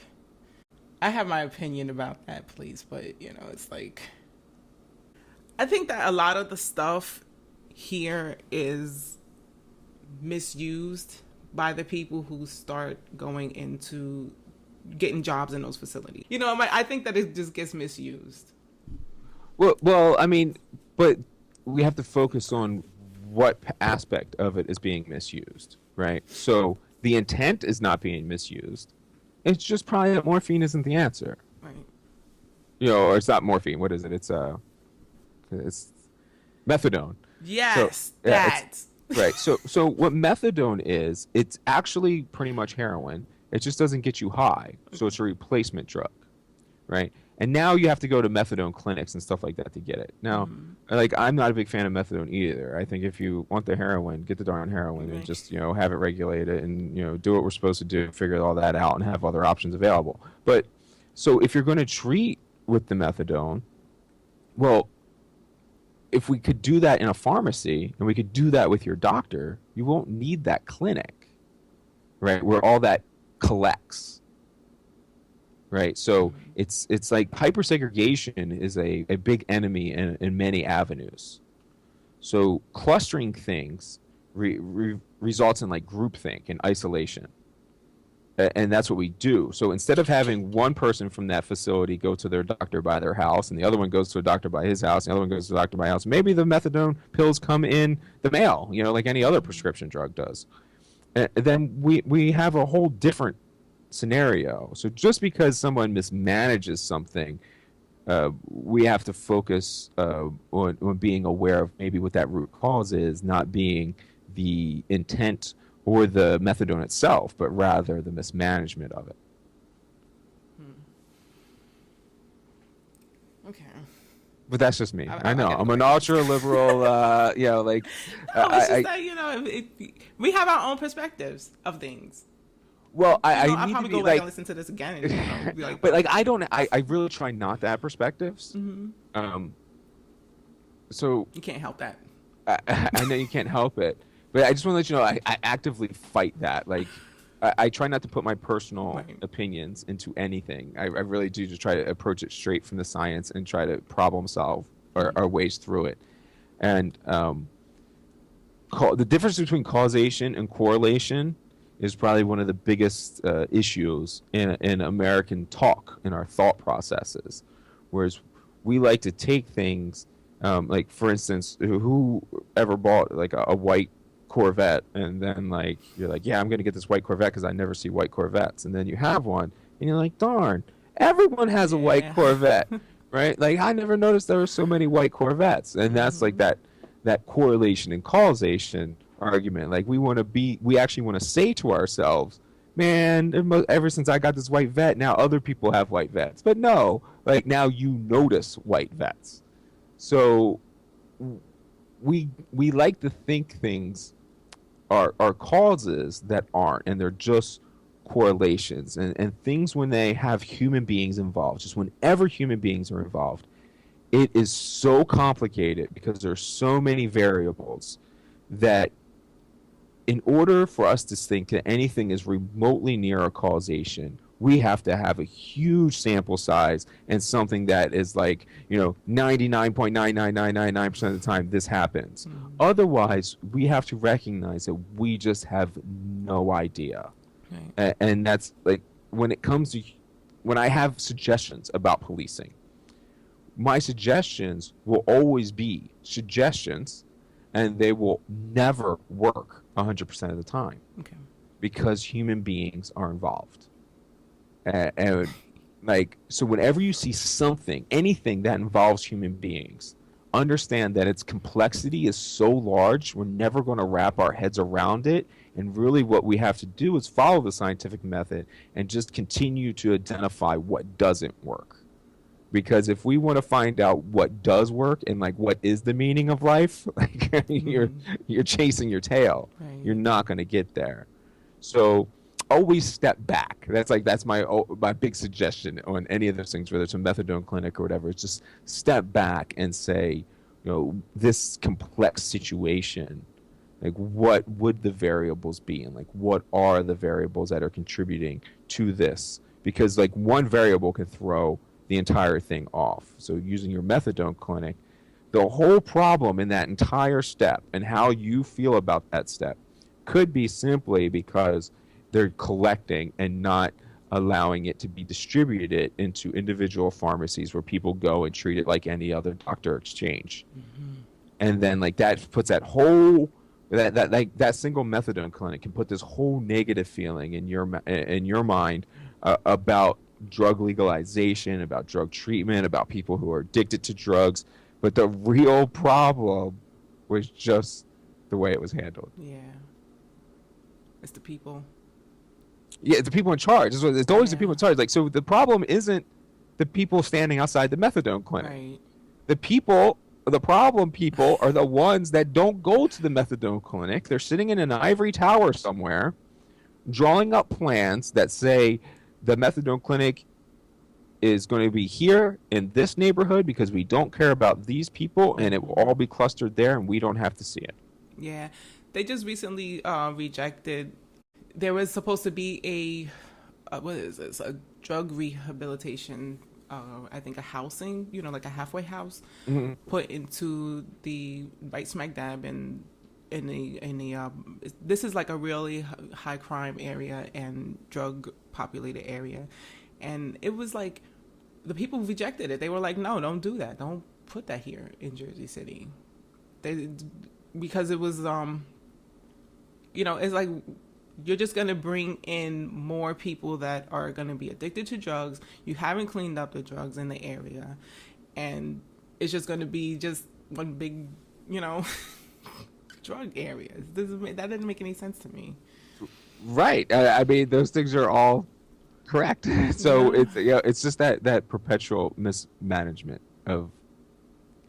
Yeah, because we're lost in ideology, like they think that those people, the people making the rules, think that those addicts are problem people and things that they don't want to see around, and they're thems, right? So we're going to send those thems with the other thems, and we're cluster it all. But we know like that doesn't work. Like, so even human beings being the buttholes that they are and doing all the mean things they want to do and treat other people badly, like, we know to this day that whenever you put any kind of forms of hypersegregation or clustering and you get into groupthink and all that, you arrive at bad decisions. Right. So, like, we just have to do the opposite things and like spread things out. Like, so we get caught up in ideas like gentrification. We know the hypersegregation is bad. So what do? They go to gentrification. But gentrification's worse probably than the hypersegregation. So it's about black people going to white neighborhoods, not white people going to black neighborhoods. Should be that way. we have to just address these things and deal with it. And it may be ugly from time to time, but this is how we fix. I think that if they reversed it and put people who were had a higher income into the lower income areas, that'll bring the when you look at all the taxes and stuff, how they work, it brings it up. And then not only that, the people who are making more money, they don't want certain things in their neighborhood that are not basically aren't good for anybody. So it's gonna All right, I want you to read a book, and if I can find my copy, I'll just send you mine. Okay. But it's called Not in My Neighborhood. Okay. And it's about hypersegregation in Baltimore and the history of it. So, one of the things so I can push back, and remember, it's not me pushing back on you; it's pushing back on the audience. Right. Is that in Baltimore they used to when they segregate the neighborhoods? So like doctors and everything else had to live in the black neighborhoods. And so they were bringing decent salaries, they were bringing education and everything else into those neighborhoods. But what happens is that kills off the wealth, right? So when there's people that have money and they go into a poorer area, they lose dramatic levels of wealth. And if you keep them in that area, that wealth doesn't grow. And then that wealth doesn't get passed down generations. But when you take the lowest, right? And so when you're buying a house in a neighborhood, like say you were going to a community and there were $1 million houses. Every single house is $1 million. But there's one house that's $750,000 that was 5 years older and it just isn't as landscaped as well. Right. That house is the house you buy, because that's the house that will have the most increase in its property value because its location is surrounded by $1 million houses. So the same principle applies to people. And when you bring the person in, then what the minority person then would be the one that gets that $750,000 house, not the $1 million house.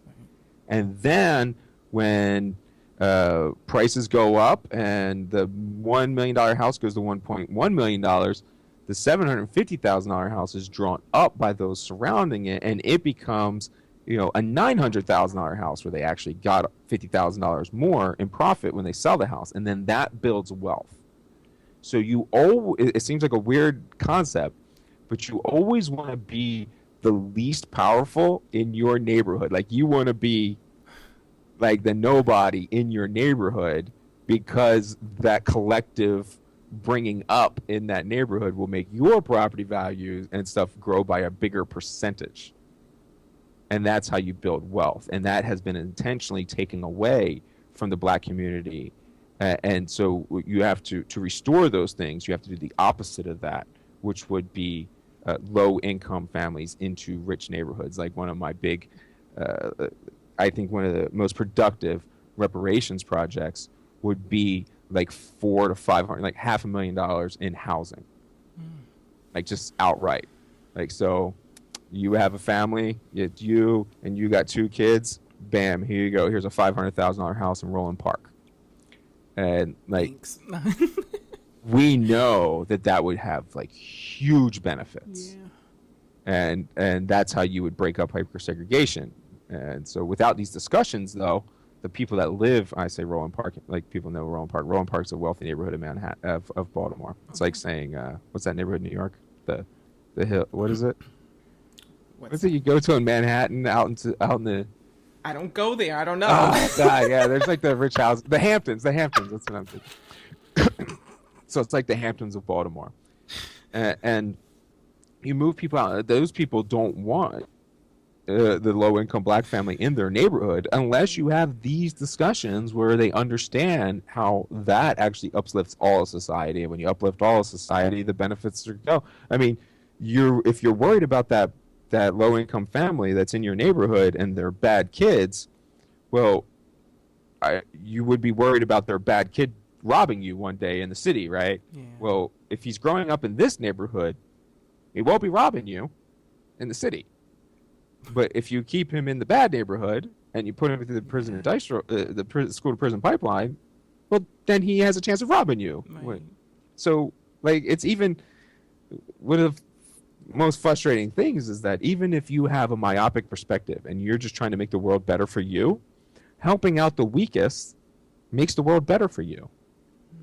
And then the strongest indicator of the success of a country, civil rights wise, and whether it has its government together and all, is how many women are in charge of it. So we know that to have a good country, you need to have more women in charge. Mm-hmm. So put them in charge. Like, we know these things. So set those standards up, because we know that if women are in charge of a country, the more women that are in charge of a country, the more civil rights they have, the better off the country is doing. And then therefore, however you're doing will be slightly better. So it's just like we always won't want people to have something that we don't have. Like we have this, oh, we must win, we must fight. It's like the American thing. Like we step on everybody to climb up the hill. Mm-hmm. But like we know, whether it's through science or through just history, that if we work together, we'll get up that hill a hell of a lot easier and better. Right. But like there's something wrong with us. And we just like, I want to fight, I want to go. I think everybody just wants to be on top. Yeah, and it's like, it's okay if you make the middle comfortable. Let's all hang out in the middle. Yeah. Like just like don't want to be at the top because the top is where it's comfortable. Like let's figure out how to make the middle comfortable. I don't think the top's comfortable. I think the top's stressed out, and that's probably why we have all this. Well, what do people say though? Like they tell you constantly, the money and the power doesn't buy you the happiness, right? I bet a comfortable middle buys you a lot of happiness. Right. But anyway, so let's pick up this podcast in a few weeks. Okay. And we're going to more things like with the kids and race relations for children. And, definitely, that's a good idea. Any other phone calls and stuff you think about where you want to yell at me and think my thought process was fallacious? Same with you. If you have any topic that you want to talk about, my mic is open for you. Cool. Yeah, that's wonderful. Like whatever. But I really am about what you guys see and want. Like I'm more concerned with the audience and interviewers. Like, I don't know. To me, this is all a learning experience. Like every one of these discussions, my goal is really to just take away a few notes. Yeah, my goal is always to just like learn from these things and get different perspectives. And if it's not everyday people guiding that discussion, then I don't know what's important to everybody. Yeah. So like I really am comfortable with however you want to go into it. And some things like you can just pick a topic like hiring if you want. And if somebody wants to talk about the hiring process of police, like we can go into those things because those things are ridiculous as well. So we're just picking up later. Okay. Thank you for this conversation, Mike. Yeah, yeah, All of right. course. I love it. So yeah. Keep in touch. All right. Peace.